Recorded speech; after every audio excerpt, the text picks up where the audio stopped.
Pour beaucoup de personnes, la prise de parole en public, parler devant les gens, est assimilé à les jeter dans une fosse pleine de fauves. Pour beaucoup de personnes, ils ont une telle phobie de se tenir devant les gens, une telle phobie de la scène, une telle phobie de l'estrade que ça les paralyse et ça les empêche de partager le message qu'ils portent, que le monde a besoin.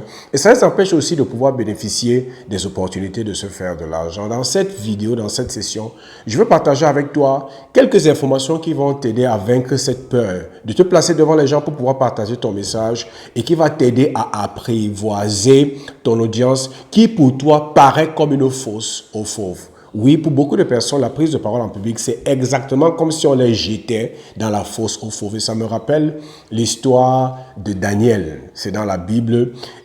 C'était un haut commis dans le royaume de Babylone.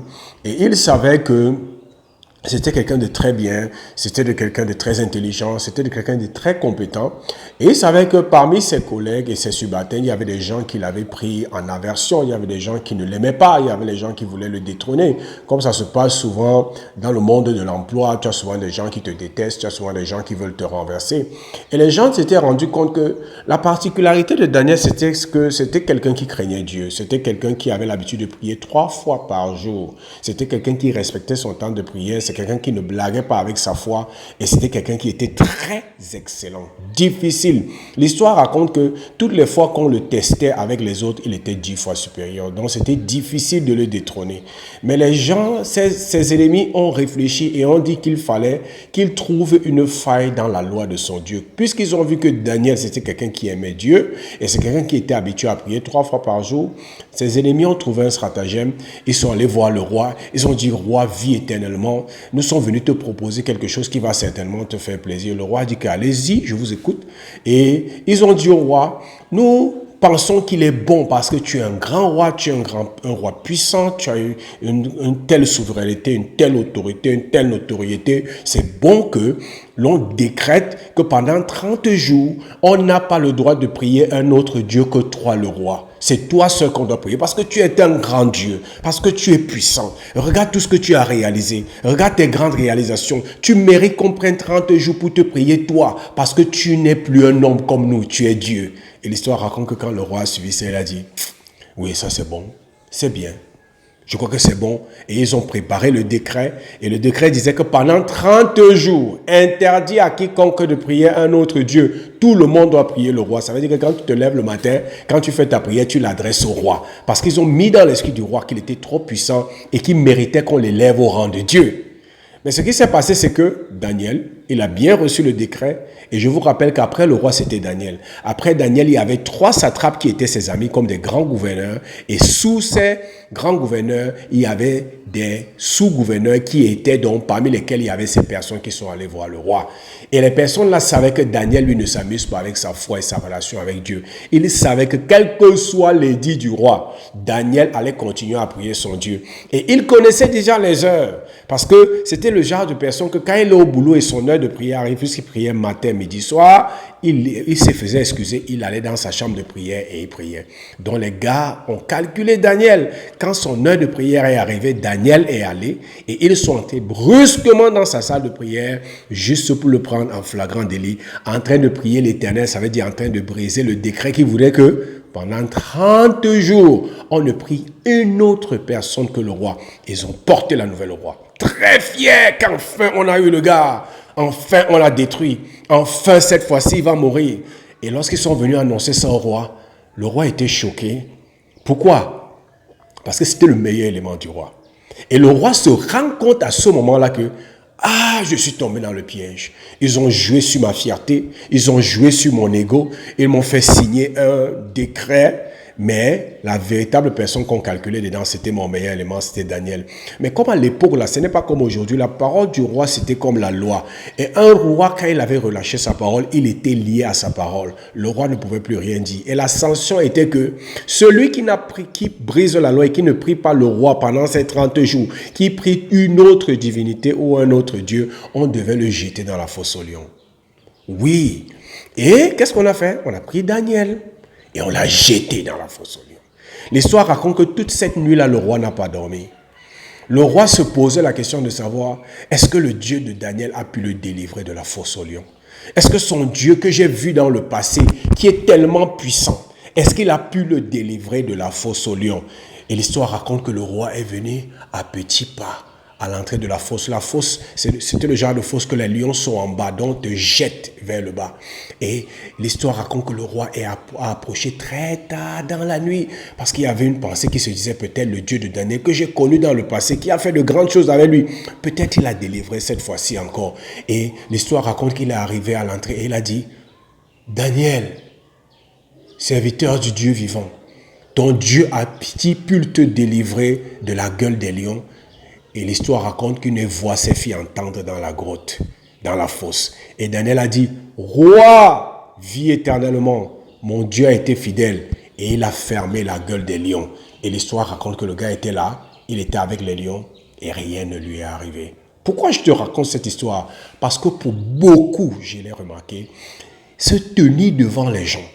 Si tu places certaines personnes devant une audience, c'est comme si tu l'as jeté dans la fosse au lion. Ils ont l'impression que l'audience va les dévorer. Ils ont l'impression que ceux qui sont assis dans la salle là sont là seulement pour trouver les fautes et les fustiger et les attaquer et se moquer d'eux. Ça fait que beaucoup d'entre nous, on est paralysé parce que dans notre subconscient, on a l'impression d'être dans une fosse où il y a des fauves et on se pose la question, ils vont me manger dans quelle sauce? Qu'est-ce que je vais faire? On essaie de te demander, et si je fais l'erreur, comment est-ce qu'ils vont réagir? Et si je parle mal, comment est-ce qu'ils vont réagir? Parce qu'on a l'impression que ceux qui sont en face de nous sont là pour nous juger, sont là pour voir la moindre de nos fautes et sont là pour nous descendre, comme on dit au quartier. Parce que nous avons peur de foirer. Beaucoup d'entre... Est-ce que vous savez que il y a des années dans le passé, une enquête a été menée dans beaucoup de pays et les résultats étaient étonnants. Les résultats disaient que pour certaines personnes, imaginez, la peur de parler en public était plus forte que la peur de la mort.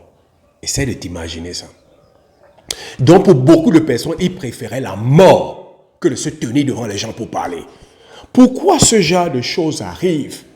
Parce que dans notre esprit, les gens sont comme les fauves. Nous sommes comme dans une fosse au lion. Pourtant, essaye d'imaginer un seul instant. Je sais, pour beaucoup d'entre nous qui avons peur de parler en public, nous savons pertinemment que nous avons quelque chose à partager. Quand tu es seul, quand tu es dans ta douche, quand tu vois, il y a des choses que tu vois dans le monde, tu vois dans ton environnement et tu sais que, waouh, si seulement je n'avais pas peur de parler aux gens. Si seulement je n'avais pas peur de me tenir devant la caméra. Si seulement je n'avais pas peur de parler en public. Si seulement j'étais comme ces personnes qui n'ont pas peur et qui parlent librement. Je pourrais les aider dans cette situation. Beaucoup d'entre nous, nous sommes là. Mais pour nous, c'est quoi le problème? C'est que les gens, la scène pour nous, c'est comme une fosse au lion. C'est comme Daniel à la fosse au lion. Mais dans cette vidéo, je vais te montrer, je vais te faire comprendre que comme Daniel, cette peur-là, que tu as de la fosse ou de la prise de parole en public, tu peux la dompter. Comme Daniel a pu, ou le Dieu de Daniel a pu l'aider à dompter les lions. Imagine un seul instant que tu sois capable de te dégager de cette peur. Imagine un seul instant que tu sois libre de pouvoir parler en public.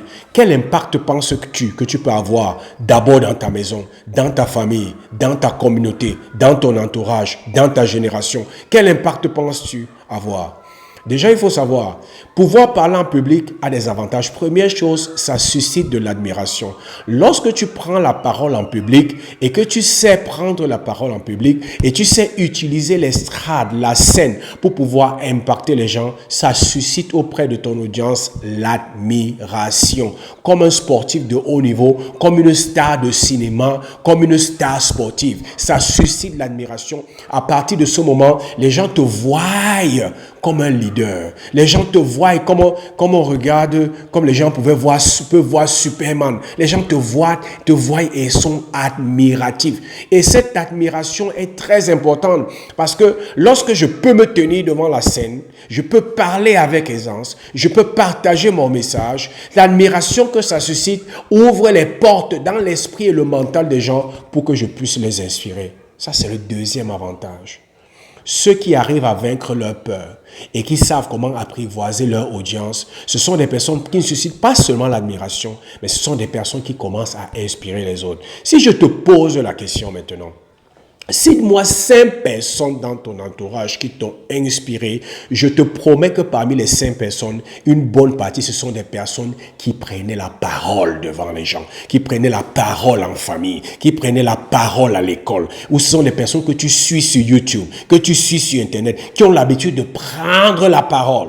Beaucoup de gens disent que Joyce Meyer, cette femme m'inspire. Mais pourquoi elle m'inspire? Pourquoi elle suscite l'admiration? Parce qu'elle a le courage de se tenir devant la scène et de pouvoir partager son expérience, sa sagesse et apporter la valeur aux autres. D'autres vont te dire, oh, moi j'aime tel. Toutes ces personnes-là, c'est parce que d'une manière ou d'une autre, elles ont su apprivoiser la scène. Elles ont su susciter l'admiration chez ceux qui les visionnent, parmi lesquels toi, et elles peuvent les inspirer. Et le troisième bénéfice, c'est quoi? C'est que si tu réussis à le faire, tu réussis à dompter ta peur, arriver à partager ton expérience de vie, ta sagesse, ta compétence, ton expérience, ta passion, ton don avec ton audience, au point d'inspirer ton audience, est-ce que tu sais ce que ça peut créer? Ça va te créer les opportunités de te faire de l'argent. Je n'oublierai jamais la première fois qu'on m'a donné beaucoup d'argent parce que j'ai parlé. Je n'oublierai jamais. Je parlais toutes les fois et je ne recevais rien. Un jour, je n'oublierai jamais ça. Mon leader, parce que moi j'ai commencé à prendre la parole en public dans le cadre de la communauté à l'église, la communauté chrétienne. Et un dimanche, mon leader me dit que c'est toi qui va présenter, qui va prêcher, qui va enseigner aujourd'hui. Mes amis, je commence à enseigner. J'enseigne. Je partage avec mon cœur ce que j'avais préparé. Et il y a eu un tel impact dans la foule. À l'église, on appelle ça l'onction. Il y a eu un tel impact dans la foule. Ceux qui connaissent un peu la tradition dans les églises évangéliques, c'est que lorsque le message touche les gens ont l'habitude de se lever pour venir poser de fois un billet ou venir essuyer tes pieds ou faire quelque chose pour dire que cette parole-ci me touche. Ce que tu dis là me touche. Donc, pendant que j'étais en train d'enseigner, des foules sont sorties de l'auditoire. Il y a peut-être 500 ou 600 personnes. Les gens sortaient, venaient déposer l'argent sur l'estrade là où j'étais. Je ne regardais pas. Et je me souviens seulement que les gens mettaient les mains dans mes poches. Je crois que j'étais en costume, oui. J'étais en veste. Et les gens mettaient l'argent dans mes poches. Mais j'étais tellement concentré à enseigner que je ne me suis pas rendu compte. À la fin, quand je finis, je descends. Je mets les mains dans mes poches, je me rends compte qu'il y a beaucoup d'argent dans les poches. Je sors donc tous ces billets, je sors cet argent et au fond de ma poche gauche, je sens comment ma poche pèse. Elle pèse vraiment. Et quand je sors, je vois une montre en acier poli. Une montre, après j'ai regardé la valeur de la montre, c'est des dizaines de millions de francs CFA. Et je regarde cette montre. À la fin du culte, je pose la question à ceux qui étaient autour de moi. Est-ce que pendant que j'enseignais là où j'étais sur les strates, tu as vu celui qui a mis la montre? Les gens me disent non. Je demandais à tout le monde. Tu as vu les gens? Les gens me disent non. J'ai demandé ça dans la communauté pendant plus d'une semaine. Les gens me disent qu'ils ne savent pas qui a la montre. Et finalement, je m'en vais voir mon leader. Je lui dis que je ne comprends pas ce qui s'est passé. Les gens m'ont mis tellement d'argent le jour-là. Mes amis, j'ai eu l'argent que... Je ne savais pas que quelqu'un peut parler, on lui donne l'argent comme ça. Ce n'était pas encore au niveau où on me dit qu'on va venir enseigner, on va te payer tant. C'était que spontanément, les gens me donnaient l'argent. Et je me souviens donc, quand je pars voir le leader, je lui explique que ben voilà ce qui s'est passé. Et non seulement il y a eu l'argent, mais il y a eu cette montre. Il m'a dit que je veux t'apprendre ta première leçon en tant que prédicateur, en tant que quelqu'un qui prend la parole devant les gens. Je veux t'apprendre une leçon que je veux que tu gardes dans ton esprit. Il dit que tu n'as pas besoin de truquer quand tu sais parler aux gens. Tu n'as pas besoin de truquer quand le message que tu partages avec eux est un message qui peut transformer leur vie. Tu n'as pas besoin de truquer quand tu as à cœur de vraiment les servir. Tu n'as pas besoin de truquer quand tu sais que le message que tu portes est bon et tu es capable de le présenter de la bonne manière. Il dit parce que retiens une chose, l'onction ouvre les porte-monnaies. Maintenant, l'onction c'est un terme de l'église. Laisse-moi te parler de l'onction dans le terme séculier, dans le monde du business ou dans le monde normal. L'onction, c'est quoi? C'est la capacité que tu as à communiquer ton message de manière efficace pour susciter l'admiration, pour inspirer et pour créer l'impact. Si tu réussis à le faire, ça va t'ouvrir les porte-monnaies.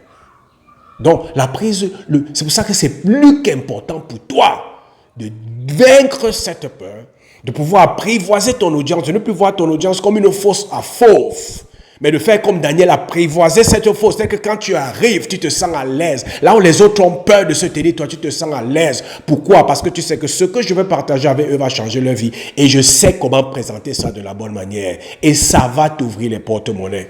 Ça crée l'admiration. Ça donne la capacité de susciter l'inspiration. Et ça ouvre les portes financières. Maintenant, je veux partager avec toi 3 choses qui ont fait la différence dans la vie de Daniel, l'histoire que je t'ai racontée au début, que tu peux appliquer pour vaincre ta peur. Tu peux appliquer pour pouvoir apprivoiser toutes les audiences devant lesquelles tu te tiens. La première chose qui a fait la différence dans le cas de Daniel, c'est la conscience. Laisse-moi te dire ceci. Daniel était plus conscient de son Dieu et des instructions de son Dieu que des instructions du roi et de ce que le roi projetait de faire à celui qui désobéit à ses paroles. La conscience ou ce pourquoi tu es plus conscient va déterminer ton attitude. Les gens ont peur de la scène, pourquoi? Parce qu'ils sont plus conscients de la foule. Ils sont plus conscients du type de personne qu'il y a dans la foule. Ils sont plus conscients de ce qu'ils ont manqué ou de leurs imperfections. Et leur conscience de leurs imperfections et de la foule fait en sorte quoi? Qu'ils se sont paralysés. Ils commencent à avoir peur. Je vous promets, tous ceux qui ont peur de se tenir devant les gens, si vous leur posez les questions, vous allez vous rendre compte de ces 2 choses. Ils sont très conscients de la foule. Ah, qui est dans la foule? Oh, tel directeur est dans la foule. Moi, je vais dire quoi à tel directeur? Oh, qui suis-je? Moi, je n'ai même pas fréquenté comme lui. Et cette conscience-là, c'est ça qui les paralyse. Mais Daniel, contrairement aux autres, lui n'était pas conscient du roi. Ceux qui étaient conscients du roi et du décret du roi et de la capacité du roi à te faire jeter dans la fosse au lion si tu n'obéis pas à ses décrets, et ils étaient paralysés, ils obéissaient. Mais Daniel, lui, il était très conscient de son Dieu. Très conscient de son Dieu, très conscient des instructions de son Dieu. Et il savait que son Dieu est plus puissant que le roi. Et bien plus que le roi, son Dieu peut détruire le corps et l'esprit qu'il y a dans le corps. Et lui, il était plus conscient de Dieu. Ce qui fait qu'il était plus aligné avec ce que Dieu dit. Et sa conscience de Dieu l'a libéré de toute peur par rapport au roi et par rapport à son décret. Je me souviendrai toujours de la première fois lorsque j'avais décidé de commencer à témoigner ma foi dans les taxis. Je me souviens quand je partais souvent donner coup d'un institut privé, un jour j'ai dit qu'à partir de maintenant, il faut que je commence à témoigner ma foi dans le taxi. Mes amis, je n'ai pas eu peur sur la scène, mais là j'ai eu peur. Je vous assure, c'est là où j'ai compris que quand tu as peur de parler devant les gens, tu as souvent l'envie d'uriner. Dans le taxi, j'ai envie d'uriner. Il y avait quelqu'un à côté de moi, je voulais lui parler. Le temps de notre trajet. Et quand je veux parler, j'ai peur. Qu'est-ce qu'il va dire? Qu'est-ce qu'il va penser? Et s'il me rejette? Et s'il se moque de moi? Mais vous savez ce qui m'a aidé? J'étais plus conscient de ce que Jésus nous a laissé sur terre pour partager le message de notre foi, afin que les autres soient sauvés. J'étais plus conscient de ce message que malgré ma peur, j'ai ouvert ma bouche et j'ai commencé à parler. Et vous savez ce qui est terrible dans l'affaire? C'est que les réactions n'étaient pas ce à quoi je m'attendais. Les gens m'ont écouté. Je me suis rendu même compte que très souvent, celui à qui on parle a plus peur que nous. Oui, j'ai finalement partagé. Et beaucoup d'entre nous, c'est parce que nous sommes conscients de ce que les gens pensent. Nous pensons qu'ils vont nous juger. Nous pensons qu'ils vont dire que tu n'as rien à partager. Et nous nous jugeons par rapport à ceux qui sont dans l'audience. J'aime à dire ceci. Même les milliardaires ont besoin des plombiers. Même les milliardaires ont besoin des médecins. Même les hommes les plus intelligents ont besoin des autres. Il est peut-être plus intelligent que toi dans un domaine, mais tu as une expérience de vie de laquelle tu peux puiser pour lui apporter des enseignements. Et Daniel était conscient de son Dieu. Toi, tu dois être conscient du fait que ce que tu as à partager avec eux va faire la différence, riche ou pauvre, noir ou blanc, quel que soit leur statut. Laisse-moi te poser cette question. Si tu étais conscient que ce que tu vas partager avec eux, je prends un exemple banal, est capable de les guérir de leur maladie la plus incurable, est-ce que tu vas te taire? Je suis sûr que tu ne vas pas te taire. Mais parce que beaucoup d'entre nous, nous en faisons une affaire de nous et d'eux. C'est pour ça qu'on est paralysé. Mais lorsque tu te dégages de cette conscience de toi et de la foule, et tu te poses la question, pourquoi suis-je ici? Et que tu te rendes compte que ce que tu as à partager avec cette audience est tellement capital que tu n'as pas le droit de laisser la peur t'animer. À partir de ce moment, avec la peur, tu te tiens devant ton audience et tu commences à partager. Parce que tu sais que ce que tu vas partager va sauver leur vie. Daniel savait, oui, le roi peut me tuer, mais bien plus, il y a quelqu'un de plus puissant que le roi qui est Dieu. Et ce qu'il me demande a plus d'importance.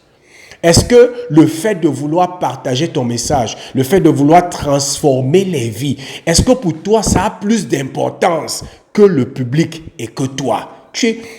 J'ai souvent l'habitude de dire que ceux qui ont, excusez-moi, ceux qui ont peur de parler en public sont un peu égoïstes. Vous allez voir, tous ceux qui ont peur de parler en public ne pensent qu'à eux. Ils ne pensent à ce qu'on va dire d'eux. Ils ne pensent pas à ce qu'ils vont apporter aux autres. C'est parce que tu penses en termes de ce qu'on va te dire et ce que tu vas faire et comment tu vas te tenir. Mais quand tu commences à penser au public, ils sont là parce qu'ils ont besoin de quelque chose. J'ai un message qui va leur apporter quelque chose. Alors je n'ai pas le droit de laisser la peur m'animer parce que mon message c'est leur médicament. Alors je me lève malgré la peur parce qu'il ne s'agit pas de moi. Je ne suis pas là sur l'estrade pour moi. Je suis sur l'estrade pour les servir. Et lorsque tu commences à penser de cette manière, ça commence à t'aider à te libérer de la peur. La deuxième chose qui a fait la différence dans la vie de Daniel, c'était sa confiance. Et sa confiance en Dieu ne venait pas de ce que on lui a seulement dit que Dieu est fort, mais ça venait de son expérience avec Dieu. Je vous donne un exemple. Avant l'incident de la fosse au lion, il y a un roi précédent qui avait demandé que ceux qui n'adorent pas sa statue, un roi qui l'avait servi avant, parce que le roi avait dit que celui qui ne se prosterne pas devant sa statue, on va le jeter dans la fournaise ardente. Daniel et ses amis avaient dit que non, on ne va pas. Et même si Dieu n'est pas capable de nous délivrer, on préfère mourir. Et l'histoire raconte qu'ils ne se sont pas prosternés. On les a jetés dans la fournaise. Et dans la fournaise, Dieu a apparu et Dieu les a protégés. Le feu ne les a pas brûlés. Donc ils avaient une expérience avec leur Dieu qui leur a donné une certaine confiance.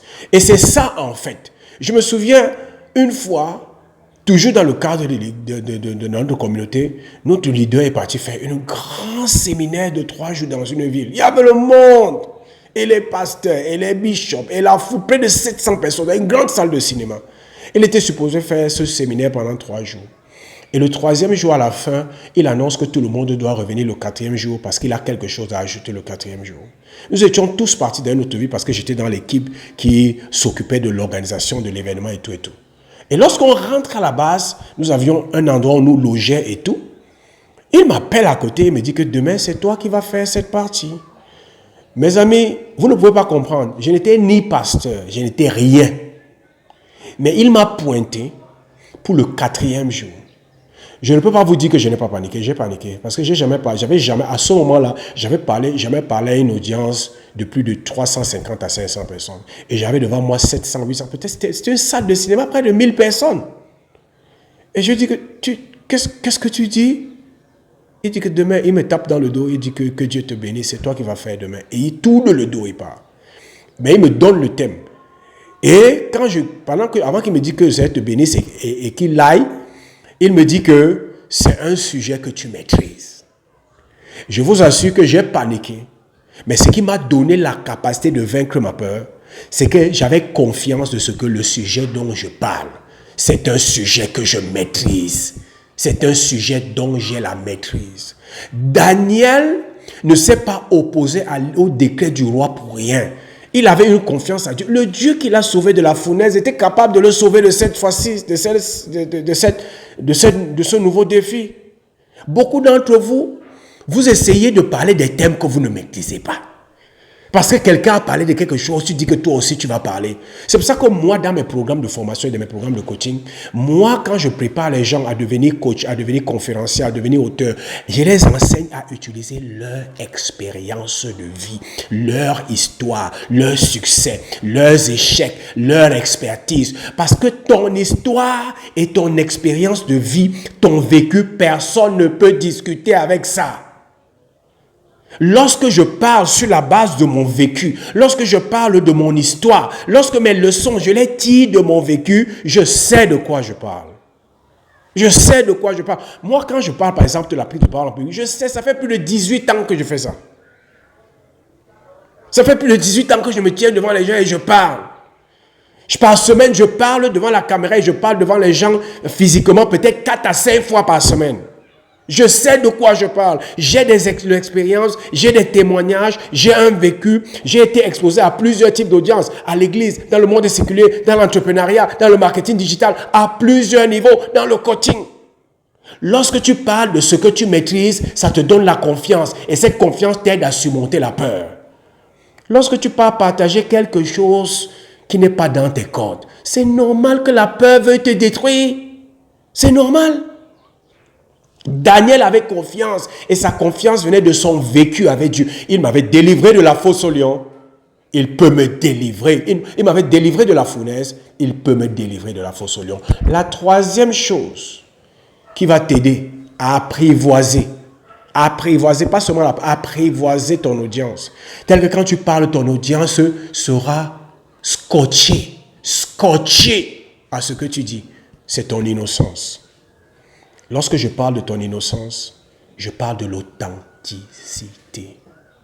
Nous vivons dans un monde, surtout avec les réseaux sociaux, où les hommes aiment retranscrire une image qui ne sont pas. Et lorsque ce que tu viens dire est contraire à ce que tu as vécu ou ce que tu vis ou à ce que tu as expérimenté, ça devient difficile pour toi de pouvoir apprivoiser les gens. Pourquoi ? Parce que ton enseignement sera seulement technique. Tu sauras seulement le dire, ça va faire ceci, ça va faire ceci. Tu n'auras pas de témoignage. Tu n'auras pas d'histoire. Tu n'auras pas un background d'expérience qui te permet de parler avec assurance et de dire à quelqu'un, je te dis que si tu fais ça, tu auras tel résultat. Daniel, dans la vie de Daniel, ce que tu voyais, c'est ce qui était. Il n'y avait pas un Daniel en public et un Daniel en privé. Pourquoi est-ce que ses autres collaborateurs savaient qu'il prie 3 fois par jour? Parce que il n'avait pas honte. Il n'avait pas un visage devant les gens qui était différent du visage qu'il avait en secret. Si tu veux faire de l'impact, il n'y a pas plus puissant pour impacter les gens que être innocent, c'est-à-dire être authentique. Il n'y a pas plus puissant que ça. Mais si tu es là parce que tu veux épater les gens, et tu cherches, parce que j'ai découvert des gens qui, lorsque on les invite ou ils doivent prendre la parole en public, ils vont sur le net et ils cherchent les messages des gens. Des messages qui ont beaucoup de vues, ils disent que c'est ça que je veux partager. Et ils essaient de venir reproduire ça. Et ça ne marche pas. Toutes les fois que je suis quelqu'un qui n'est pas authentique, je n'ai pas besoin de dormir avec lui. Je sais qu'il n'est pas authentique. Parce que l'authenticité, c'est une valeur qui se transmet de cœur à cœur, d'esprit en esprit. On ne peut pas expliquer ça, mais tu sens que celui-ci est authentique.